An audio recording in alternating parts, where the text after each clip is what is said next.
Hey ho guys, it's Beanie Boy here coming at you with a video series, that's right, a series on how to get better at the video game series Halo.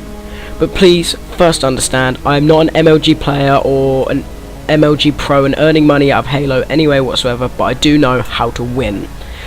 First, some information about me. I've been playing Halo since the original Combat Evolved game in 2001. I was born in 1998, so I was about 4. I wasn't very good, as you can probably tell. I didn't care until later in my Halo career. I started off on Combat Evolved with not a care in the world. I was just killing some smelly aliens for the fun of it. The same with Halo 2. Most of my career in Halo took off in Halo 3, but that was not till the end, and it was just mainly custom games and social games until my first proper encounter with being competitive. Until I joined my first clan on Halo 3, I was that type of person. I wouldn't even tell you what competitive was. I was part of a clan called Born. It was a very competitive but fun either way. I joined through the potential skill shown in custom games and social games, but I wasn't very competitive.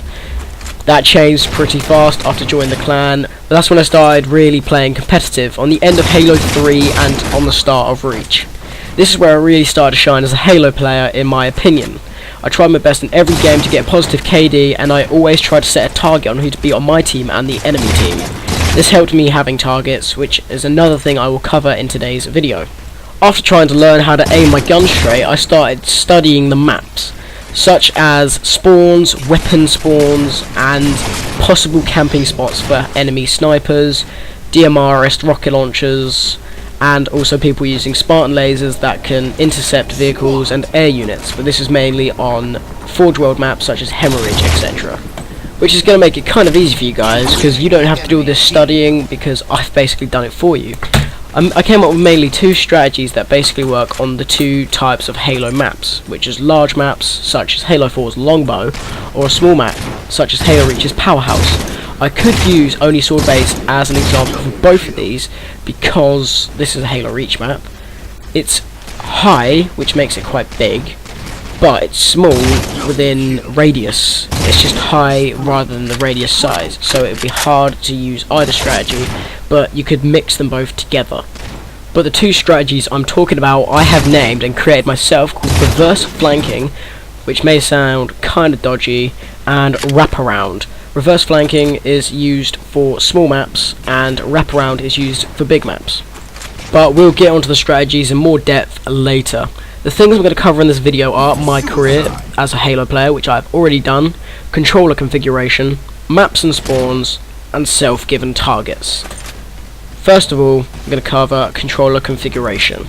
Okay, for controller configuration, what you're going to do is you're going to load into your Halo game, press start, go to settings in files, controller, and then you will have the settings.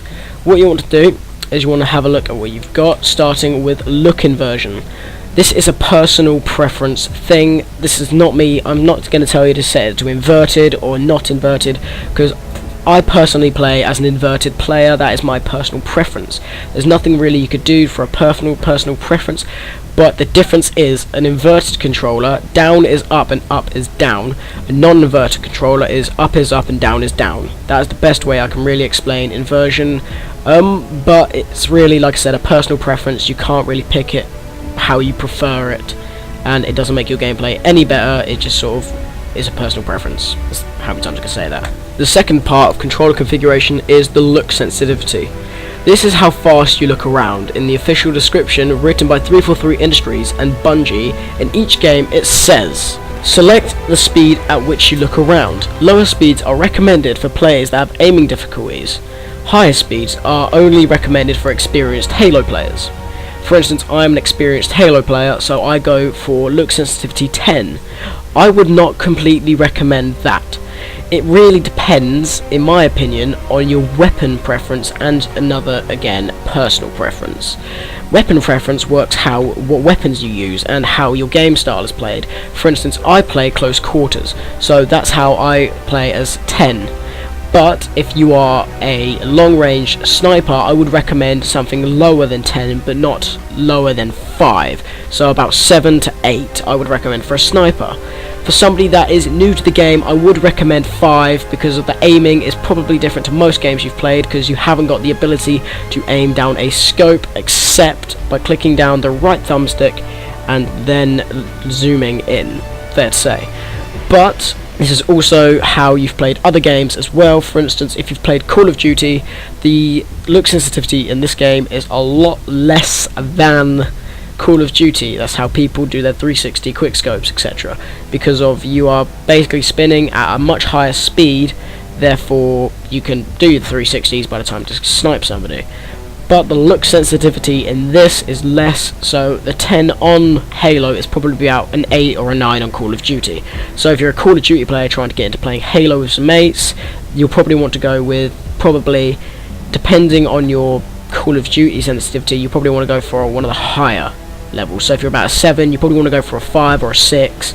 If you're a 1, which is probably nobody, you want to go for like a 3 on this. But yeah, that sort of covers sensitivity. If you're wondering why I haven't gone through any layouts like button layout or stick layout, that's because these aren't really important. If you've played Halo, you'll know what the buttons are like. If you prefer the Halo 3 controls, you swap to Halo 3. If you prefer the Halo Reach controls, they are the Halo 4 default controls.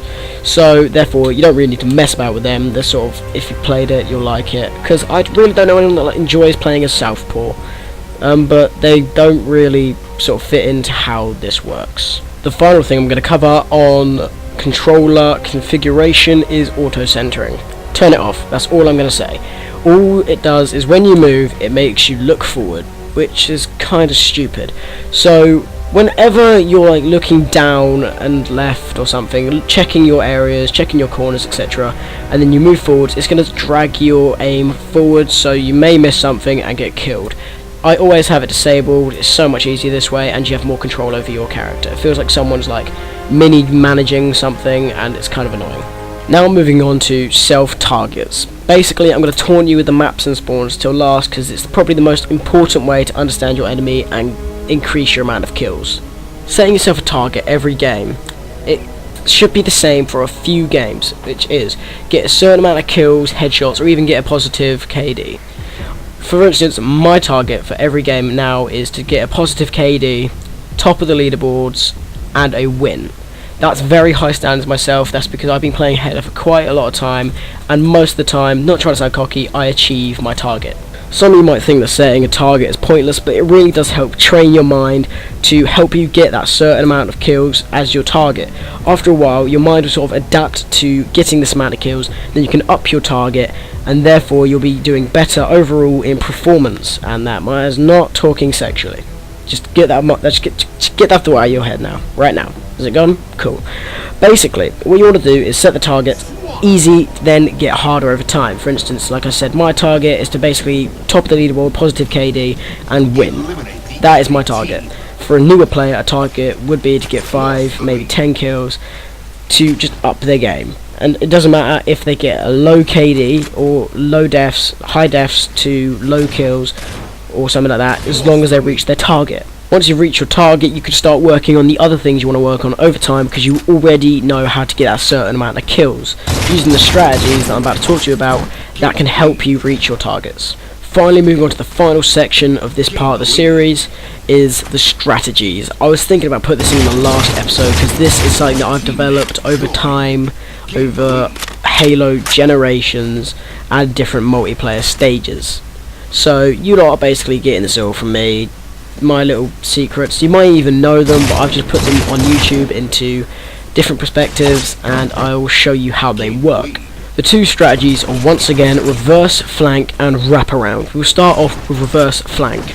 Sounds weird / dodgy. It's just an easy win, small 4v4 Slayer game mode. It's most effective on SWAT because you can adapt it with normal run in and shoot type of gameplay. Now, how reverse flank works is pretty simple. All the Halo spawns are set to sort of spawn you in the area where the least threat is. So it's going to spawn you in the area where the least of your hostiles are. So what you're going to do is you want to kill the hostiles. No shit. You want to generally just kill these people, and then what you want to do is you want to then stop. That's all you want to do, is stop. Look where your teammates are. If they're near you, the hostiles are going to be nowhere near you. what your team are going to keep doing, because this is generally what most Halo players have done over my observation, is that you just keep running in the direction they were going. You want to stop, turn around, and head in the direction that you were coming from. You want to get to a vantage point overlooking one of the sections of the map. For instance, Haven. Haven has got sort of the red spawn and the blue spawn. Then if you're looking up from the red spawn, which is the ramp next to the Mohawk, if you can see it on the diagram, if you look to the right and the left, there's two symmetrical areas. Right down the middle is basically where everyone's going to run in. You want to head round the left or the right at the beginning and sort of secure that area. Then, when the enemies die in the middle, they're going to spawn either to the side on the other tunnel, where it says blue tunnel.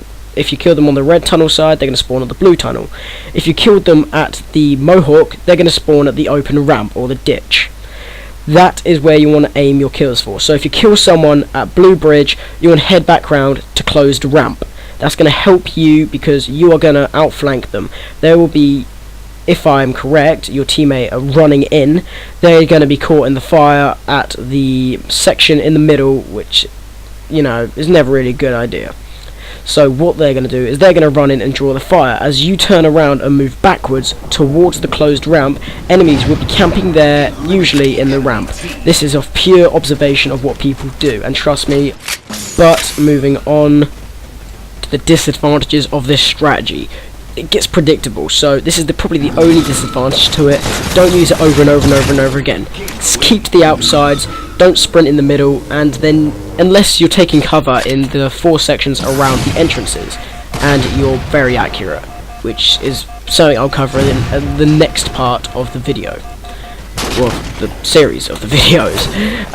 But yeah, don't get too cocky with it. You want to sort of break off from it every so often, follow your team, and then you can get some teamwork done as well, let alone sticking as a lone wolf, because you don't really want to get caught like 3 versus 1. I mean, if you're a really good Halo player, you should be able to take that because they won't be firing at you. But it's always a good idea to just to break off sometimes and have a break from the strategy. Now, moving on to wraparound. Wraparound is used on larger maps. It's basic as hell.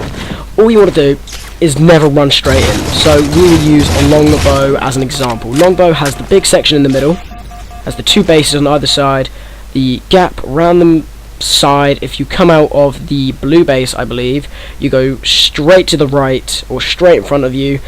There should be a archway made out of rock. You want to go through there and sort of flank from behind. That's basically, wraparound is my posh word for flank, because what you want to do is you'll have your teammates suppressing through the middle, because they're probably going to be stupid as hell and just run in and start shooting.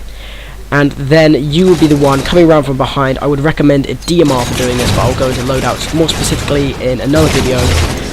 But you will go in, take them out from a distance, or you can use a vehicle, go around behind and flank them. They won't have any idea what you're doing, or why they're shooting, or who's shooting them, apart from the indicator on their screen, which possibly, I've asked people, they most likely ignore and just keep spinning around retardedly for like 5 minutes. But, you know, that's just them.